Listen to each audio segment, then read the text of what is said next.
Good morning friends, કેમ છો? બધા મજામાં? આઈ હોપ બધા મજામાં હશો. અમે પણ બધા મજામાં છીએ. અને હવે શ્રાવણ મહિનો ચાલુ થઈ ગયો છે અને તહેવારો બધા આવવા મળ્યા છે વારાફરતી. તો કાલે હતી રાંઝણ છઠ અને આજે છે શીતળા સાતમ. તો આજે બધાના ઘરે ઠંડુ ખાવાનું છે. બધા શીતળા સાતમ રહ્યા છે. જેના નાના નાના બાળકો હોય તે પણ શીતળા સાતમ રહે, મોટા પણ શીતળા સાતમ રહે. એટલે અમારા ઘરમાં તો હું એક જ શીતળા સાતમ રહી છું. મમ્મીની બધા આવે આજે થેપલા, પૂરી એવું બધું ખાવાના. એટલે આજે તો બપોરે રસોડામાં તો રજા છે રસોઈ બનાવવાની. તો ચાલો બધા શું કરે જોઈએ. તમે શું કરો છો? કુલર કહેવાય આને. લોટ, ઘી અને ગોળ આવે. આજે શીતળા સાતમ છે એટલે કુલર કુલર લઈ જવાની મંદિરે. અને શ્રીફળ લઈ જાવ. શ્રીફળ લેતા આવ્યો ત્યાંથી રસ્તામાં લેતે.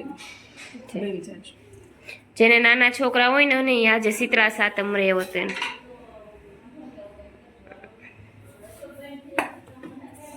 લોટ, ગોળ, લોટ અને ઘી.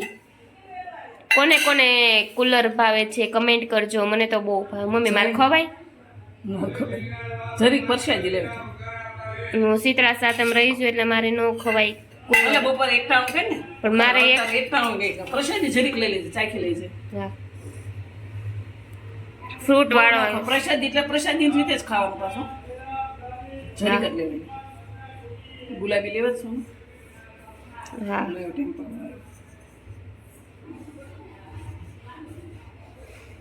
આપણે જઈને બહુ ભાવતી કુલર. જો આજે અમે ચૂલો ઠાયરો કેવાય ને મમ્મી? ચૂલો એ તો કાલનો ઠારેલો છે. હા, રાંધણ છઠ હોય ને એટલે સાંજે 12 વાગે ને પેલા આપણે ચૂલો હોય ને ઠારેલો છે ને એક નથી. આમાં પછી કોકને ચા પીવી કારવે એટલે એક નથી ઠારો ને એક આપણે ઠાયરો. ચા હું આમાં રસોઈ આજે રસોઈ ન કરવાની હોય ને આપણે થેપલા ને એવું કર્યું હોય આજે એટલે મમ્મી પણ ભૂલી જાય. હાવ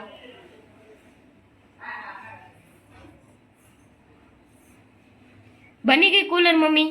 હા, જો બનાવું છે. જઈને જઈ છે ને કોને કોને કુલર કરી છે આજ કમેન્ટ કરજો.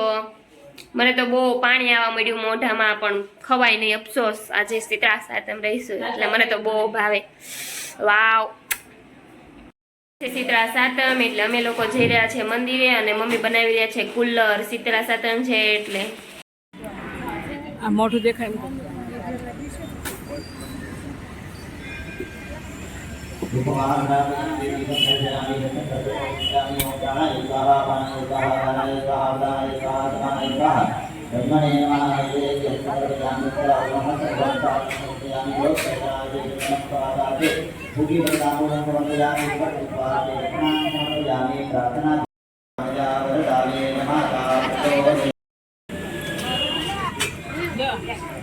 જે કરશે દાદાને પગે લાગલે.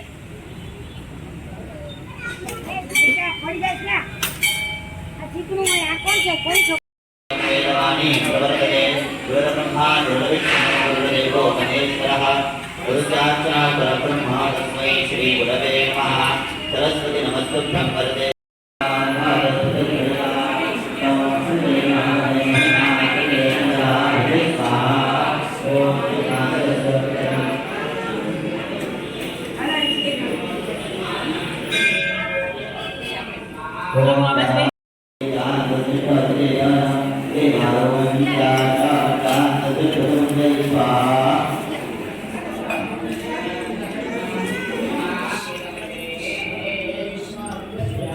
મંદિરેથી અમે લોકો આવી ગયા. હું, તનીશ એન્ડ મમ્મી. અને હવે શીતળા સાતમ છે એટલે હવે વાર્તા કહેવાની છે. તો અમે લોકો જઈ રહ્યા છે નીચે વાર્તા સાંભળવા માટે. તો ચાલો ગાઈઝ. પણ નાનીઓની પાસે આવી જોઈ રડતા બંધ પડ્યા ને તેની પાસે આવી કહેવા લાગ્યા, બાઈ તું રડતી રડતી ક્યાં જાય છે? દેરાણીએ શીતળામાના કોપની વાત કરી કહ્યું, હું તો માને વિનવણી કરવા જઈ રહી છું, માના કોપને નિવારવા જઈ રહી છું. આખલા બોલ્યા, બાઈ અમે પરભવના કોઈ પાપને લીધે આખો દિવસ લડ્યા કરીએ છીએ. અમારા ગળામાં ઘંટીના પડ રહેલા છે, તેના ભારથી અમે પીડાઈએ છીએ. તો તું શીતળામાને અમારા દુઃખનું નિવારણ પૂછતી આવજે. થોડે દૂર જતા દેરાણીએ એક ઝાડ નીચે એક મેલી ઘેલી ડોશી છૂટા વાળ કરીને બેઠી જોઈ તે વારે વારે માથું ખંજવાળતી હતી ને આવ બેટા ટોપલો નીચે ઉતારીને મારું માથું જરા શીતળામાને વિનવણી કરવા જઈ રહી છું. તળાવમાંથી અવાજ આવ્યો, તું મા પાસે જાય છે તો અમારા માટે પણ પૂછી આવજે કે રાતમાં આવેલા તળાવનું પાણી જે પીએ છે તે કેમ મરી જાય છે. દેરાણી માથે ટોપલો મૂકી